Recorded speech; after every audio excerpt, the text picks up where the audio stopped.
The Israeli army handed a Bedouin village an order to demolish the majority of the residents' permanent houses, alongside the outhouses and sheep pens. The village of Jabaa lies adjacent to an illegal Israeli settlement, where the Israeli authorities plan to further expand it. The residents of Jabaa say they are being continuously harassed by the Israeli army, and not only that, the settlers often shoot at them.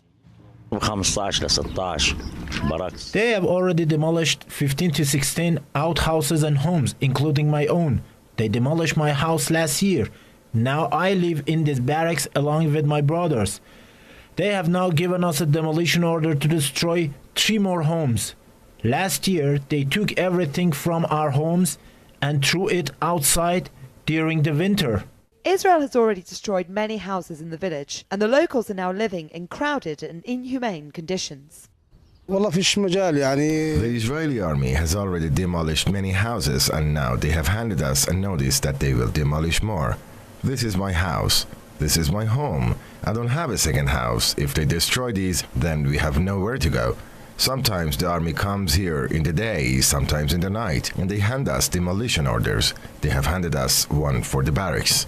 This is just one of many Bedouin communities throughout the West Bank under threat of demolition due to the Israeli authorities' plans to expand the settlements. These settlements are illegal under the UN Security Council and international law, and they are in direct contravention of the 4th Geneva Convention. This small Bedouin village is strangled between an Israeli checkpoint and an illegal Israeli settlement. The villagers here are constantly harassed by both settlers and Israeli soldiers. Now that their village will be demolished, they will literally have nowhere to go.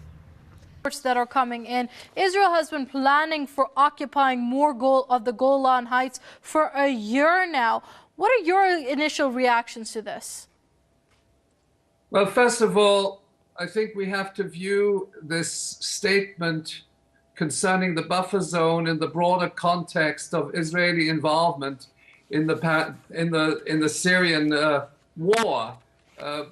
Right from the outset, we had what we might describe as a covert war with the formation of terrorist brigades supported by the Western military alliance, but also supported by Israel. And in fact, Israel supported the incursion of Salafists right from day one in the border city of Dara, so that in essence, Zionism and jihadism are joining hands. It is incorrect to say that these terrorists are a threat to Israel. They are supported by Israel. So the pretext that they give, that they want to have a buffer zone to protect themselves against terrorists, is a fabrication, because they themselves are the source of this terrorism.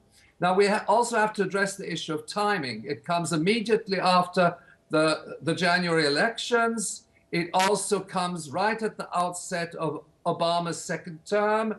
It is a watershed in the evolution of the US-NATO war, covert war directed against Syria, but it also could lead potentially to escalation with the involvement of Israel, inside Syrian territory, with the air attacks and the subsequent threats. Indeed, Mr. Chossudovsky, but you mentioned how the insurgents with Salafist ideologies are being used as basically proxies in this war against Bashar al-Assad and Syria as a whole. But considering that these insurgents do ascribe to the Salafist ideology, do you think they are going to be willing to see Israel taking such an active role in Syria, or are we going to see them bite the hand that has been feeding them, as you've mentioned? No, this is the issue is broadly geopolitical. We must understand that a broader Middle East war directed against Lebanon, Syria, and Iran has been on the drawing board of the Pentagon for the last 10 years, more or less since the last 10 years, in the wake of the Iraq War. Israel is part of that military alliance. It has a protocol with NATO. It is a de facto member of NATO. It has a very strong bilateral relationship with both the United States and Turkey. And although it has not been visibly involved inside Syria, in the last 2 years, it is involved in supporting the terrorist groups and also in liaison, I should say, with the Gulf states, with Saudi Arabia and Qatar. And Qatar, we know, is financing these groups.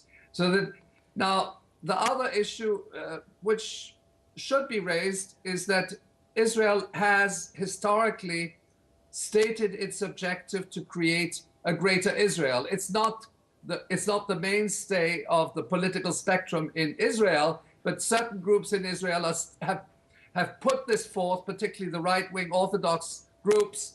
And we know that Prime Minister Benjamin Netanyahu is, in fact, very much committed, maybe not officially, to the notion of Greater Israel. So that this is, in fact, a provocation. The buffer zone is already there. Israel already occupies